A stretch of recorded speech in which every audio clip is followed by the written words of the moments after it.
नमस्कार, मैं हूं अशोक कुमार पांडे और स्वागत है आपका टीसीएच पर। प्रधानमंत्री मोदी ऐसा लगता है कि इन चुनावों में कुछ ज्यादा ही घबरा गए हैं और कुछ भी बोल रहे हैं। 10 साल पहले पूरी दुनिया भारत को बोझ समझती थी, कहती थी भारत खुद भी डूबेगा और हमें भी ले डूबेगा।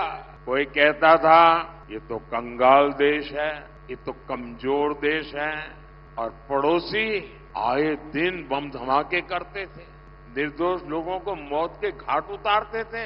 दुनिया की बड़ी बड़ी कंपनियां भारत में आने का नाम तक नहीं लेती थी। और आज क्या स्थिति है?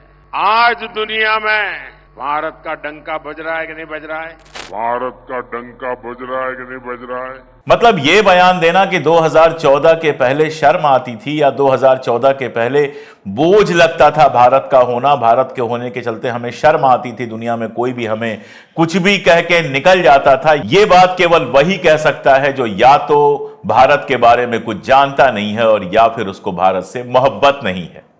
1947 तो छोड़ दीजिए, आजादी के पहले भी जो आजादी के दीवाने थे, जो आजादी के लिए लड़ रहे थे, जो अंग्रेजों के खिलाफ लड़ रहे थे, वो सारे जहां से अच्छा हिंदुस्तान हमारा कहते थे।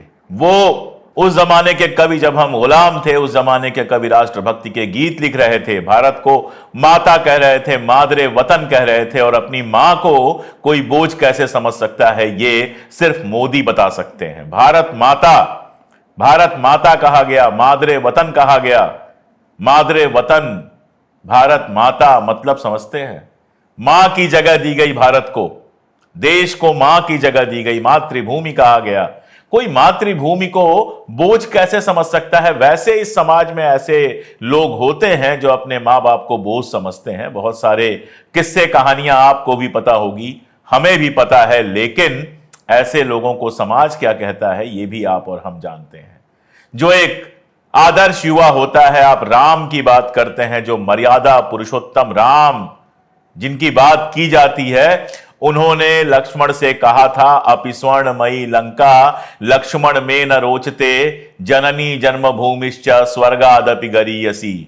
सोने की होने के बावजूद लंका मुझे अच्छी नहीं लगती है, क्योंकि जननी जन्मभूमिश्च स्वर्गादपि गरीयसी, मां और मातृभूमि स्वर्ग से भी ज्यादा ऊंचे होते हैं। ऐसी मातृभूमि और ऐसी मां को कोई कैसे कह सकता था कि ये बोझ है, ये देश के ऊपर परेशानी है। और 47 के बाद का इतिहास देख लें आप। 2014 में आए, लेकिन देश 2014 में आजाद नहीं हुआ। आप जिस कुर्सी पे बैठे उसके पाए 2014 तक बहुत मजबूत किए जा चुके थे।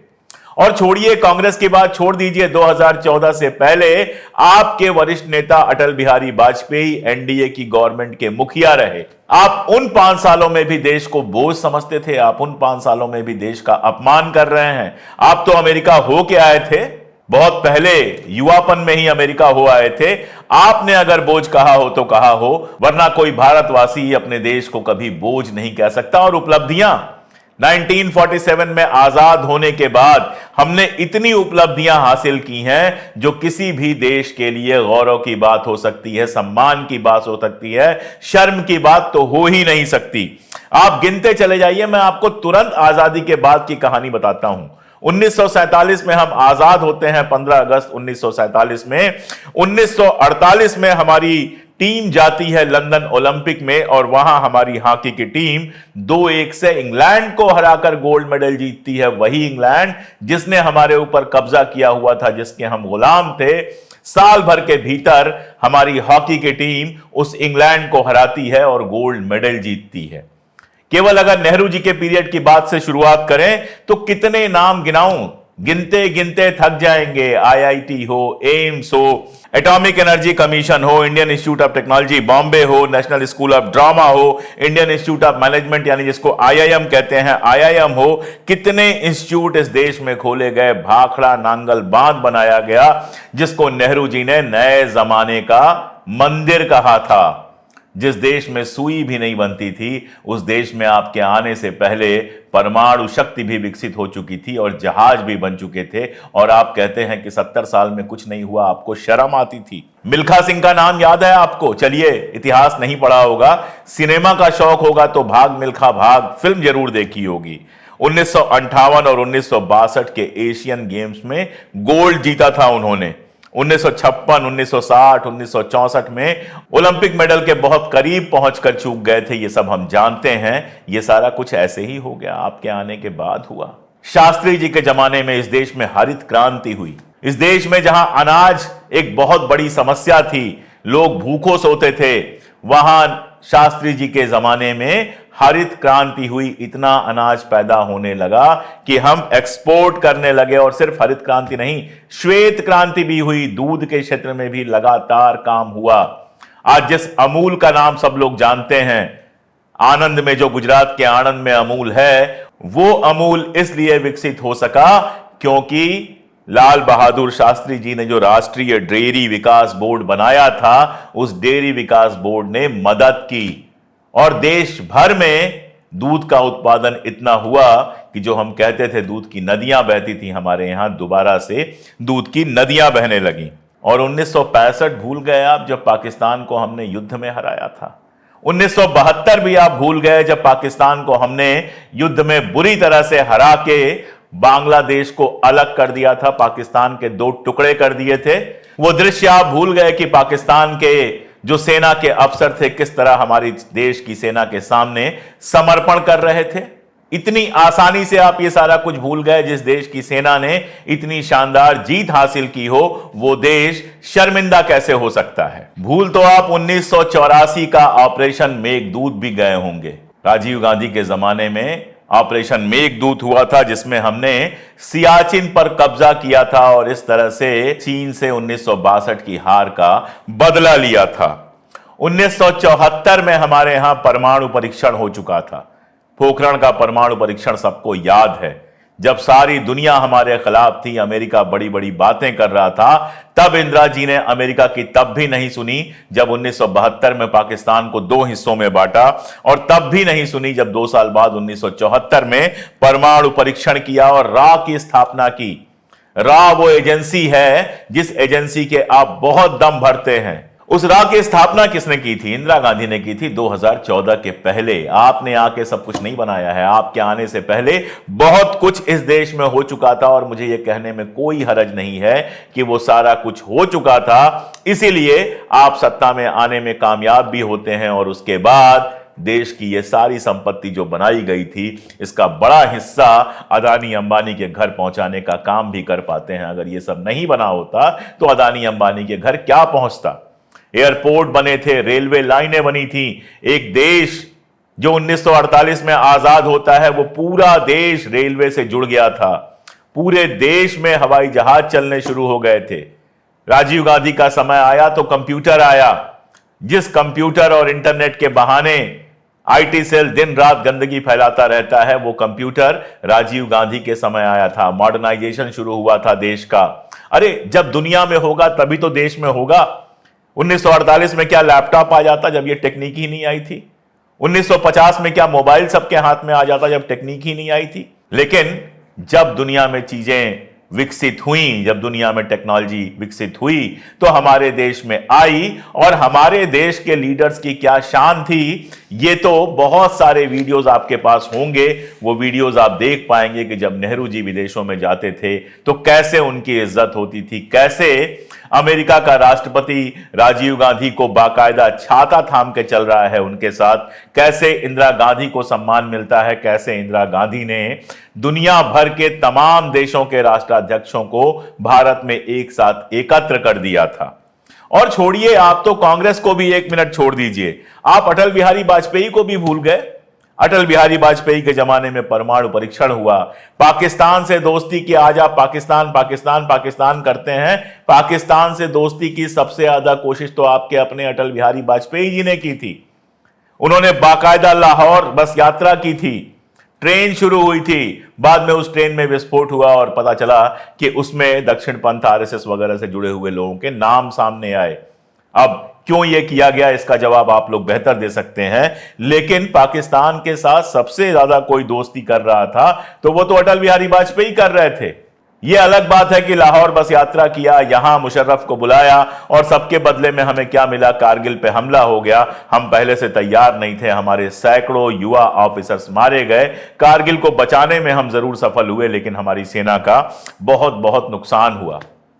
और कैसे कोई भूल सकता है? आप आज कहते हैं कि हिंदुस्तान पे शर्म आती थी।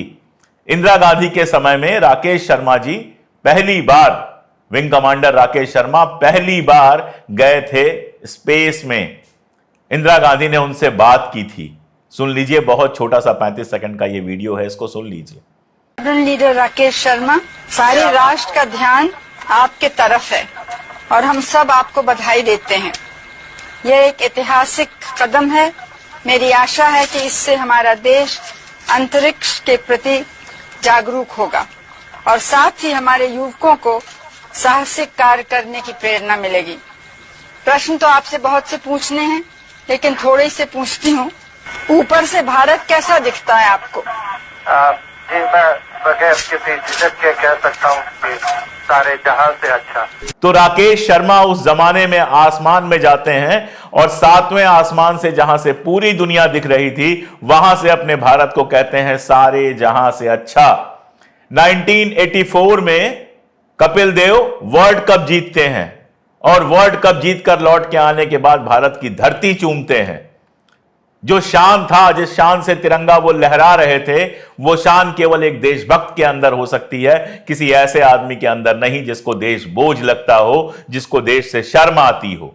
अगर बोझ लगता, शर्म आती, तो उस जमाने में कपिल देव दुनिया की किसी भी टीम में शामिल होकर खेल सकते थे और शायद इससे ज्यादा पैसा कमा लेते, लेकिन अपना देश चुना उन्होंने।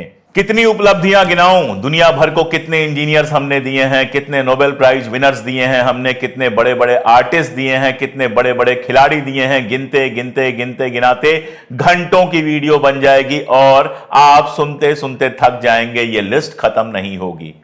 अपने अगल बगल उठाकर देख लीजिए, किसी को भी पकड़िए जो आज इंजीनियर हो, डॉक्टर हो, 4 पीढ़ी पीछे जाइए, आपको पता चलेगा कि उस परिवार की हालत क्या थी। सस्ते सरकारी स्कूल खोले गए फ्री, जिसकी वजह से लोग पढ़ पाए। यूनिवर्सिटीज खोली गई, डिग्री कॉलेजेस खोले गए, जिसकी वजह से लोग पढ़ पाए, आगे बढ़ पाए। और बेहद गरीब लोग, ये गलगोटिया यूनिवर्सिटी नहीं थी जहां पर 1.5 लाख की फीस देने के बाद वैसे स्टूडेंट पैदा हो जैसे स्टूडेंट आपने देखे। ये वो जमाना नहीं था कि मेडिकल पास करने के बाद भी बाप को लोन लेना पड़े अपने बेटे को डॉक्टर बनाने के लिए। ये वो जमाना भी नहीं था जब इंजीनियरिंग कॉलेज में सीटें बिक जाती थीं और आईआईटी से निकलने के बाद भी लोगों को रोजगार नहीं मिलता था। आईआईटीज बनी, इंजीनियरिंग कॉलेजेस खुले, मेडिकल कॉलेजेस खुले, डिग्री कॉलेजेस खुले, स्कूल खुले, इंटर कॉलेजेस खुले। पूरे देश में शिक्षा और चिकित्सा का एक ऐसा जाल बिछाया गया कि गरीब से गरीब आदमी पढ़ लिख कर आगे बढ़ सके, गरीब से गरीब आदमी बीमार पड़े तो उसको चिकित्सा मिल सके। पोलियो का टीका, एक जमाने में इतनी बड़ी समस्या थी हमारे देश में, पोलियो का टीका बना, एक एक आदमी को मुफ्त में। मुफ्त आपने शुरू किया है तो मुफ्त सुनिए, एक एक आदमी को मुफ्त में टीका लगा, जिसके चलते हमारे देश से पोलियो खत्म हो सका। आपको भी लगा होगा, अपनी बांह देखिएगा, आपके बांह पर भी 1 रुपए का एक निशान लगा होगा। वो मुफ्त का टीका हमारी भारत सरकारों ने दिया है। कितनी चीजें आपको याद दिलाई जाए, याद तो आपको भी होगी कि कौन कौन सी सुविधा मिली है। राशन कार्ड मिलता था और राशन कार्ड केवल परिचय पत्र नहीं था, राशन कार्ड पे शक्कर मिलती थी, गेहूं मिलता था, चावल मिलता था। यहां तक कि जब हम लोग पढ़ते थे तो राशन कार्ड पे कॉपियां भी मिलती थीं, सस्ती कॉपियां। उस जमाने में 1 रुपए 50 पैसे की कॉपियां मिलती थीं, शानदार कागज वाली, जिनसे हमारी पढ़ाई होती थी। शक्कर मिलती थी, जिससे लोगों के घर में शक्कर पहुंचती थी बेहद सस्ती। आज आप 5 किलो मुफ्त अनाज की बात कर रहे हैं, इससे बहुत ज्यादा अनाज राशन कार्ड पे मिला करता था। 20-20 किलो अनाज मिला करता था और लगभग मुफ्त था, 1 रुपए 2 रुपए किलो के भाव से। वो सब खत्म कर दिया गया। क्यों खत्म कर दिया गया, ये आप जानिए। और अगर कुछ नहीं होता, अगर क्या मां बाप गरीब होते हैं तो बोझ बन जाते हैं? कौन से लड़के होते हैं, कौन सी लड़कियां होती हैं जो अपने गरीब मां बाप को बोझ समझते हैं, बीमार मां बाप को बोझ समझते हैं? कौन से होते हैं? वही जिनके लिए हिंदी में शब्द है कृतज्ञ, अंग्रेजी में कहते हैं थैंकलेस। जो भूल जाते हैं कि इन्हीं मां बाप ने उनको पाल पोस कर बड़ा किया है, इस लायक बनाया है कि आज कहीं बैठे हुए हैं, वो मां बाप पर सवाल उठाते हैं। और जो थैंकलेस नहीं होते हैं, जो कृतज्ञ होते हैं, वो बूढ़े बीमार माँ बाप की सेवा भी करते हैं, उनको अपने साथ भी रखते हैं। वो 50 कमरों के मकान में अलग नहीं रहते, वो 2 कमरों के मकान में भी अपने माँ बाप को साथ रखने की कोशिश करते हैं ताकि उनकी सेवा कर सकें, उनको बेहतर जिंदगी दे सकें। ये हमारे भारतीय संस्कार हैं, ये हमारे भारतीय मूल्य हैं, और यही वो चीजें हैं जिन पर हर भारतीय को गर्व रहा है। जो अपने इतिहास पर शर्म करता है, जो अपने इतिहास को गालियां देता है, वो कभी भविष्य बेहतर नहीं बना सकता। दुनिया में कोई ऐसा शासन नहीं हो सकता है, चाहे नेहरू जी का हो, चाहे इंदिरा जी का हो, चाहे मोदी जी का हो, चाहे वाजपेयी जी का हो, चाहे ट्रंप का हो, चाहे बाइडेन का हो, चाहे लिंकन का हो, किसी का भी हो। दुनिया का कोई ऐसा शासन नहीं हो सकता जिसमें कुछ कमियां ना रह जाएं, गलतियां नहीं रह जाएं, लेकिन आने वाली जो पीढ़ी होती है उसका काम सिर्फ उसके लिए उसको कोसना नहीं होता है, उसके अच्छे कामों को अपनाना और जो गलतियां रह गई हैं उनको सुधारना होता है। लेकिन कुछ लोग ऐसे होते हैं जिन्हें खुद तो कुछ करना नहीं होता है, सिर्फ पीछे को, इतिहास को गाली देकर अपने आप को बेहतर साबित करने की कोशिश करना होता है, और इस कोशिश में वो लगातार मंगलसूत्र से लेकर भैंस तक का झूठ बोलते चले जाते हैं। मोदी जी, आप इस देश के प्रधानमंत्री भी हैं, आपके भाषण सारी दुनिया में सुने जाते हैं। सोचिए, जब विदेश में कोई सुनेगा कि 2014 के पहले हिंदुस्तानी अपने ऊपर शर्म करते थे, तो भारत की क्या इमेज बनेगी। 2014 के पहले तो मुझे देश पर कोई शर्म नहीं थी, 2014 के बाद भी मुझे अपने देश पर कोई शर्म नहीं है, लेकिन हां, आप जो डायलॉग्स देते हैं उन पर जरूर शर्म आती है, क्योंकि आप मेरे भी प्रधानमंत्री हैं। चुनाव जीतना, चुनाव हारना सब लगा रहता है। जनता भी 10 साल से ये सारी बातें सुन सुन के थक गई है। बेहतर होता कि आप विकास की बात करते, उन सारी चीजों की बात करते जो आपने 10 साल में किया है या अगले शासन में करने वाले हैं। इन सारी बातों से मुक्ति पाते। ये सारी बातें आपको भी छोटा बनाती हैं, राजनीति को भी छोटा बनाती हैं, और दुनिया की नजरों में देश की इज्जत गिराती हैं। इसलिए मेरी आपसे हाथ जोड़ के विनती है कि इन सारी चीजों से बचिए, पॉजिटिव चुनाव प्रचार कीजिए।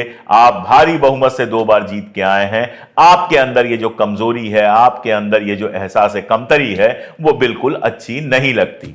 आज के लिए इतना ही, बहुत शुक्रिया।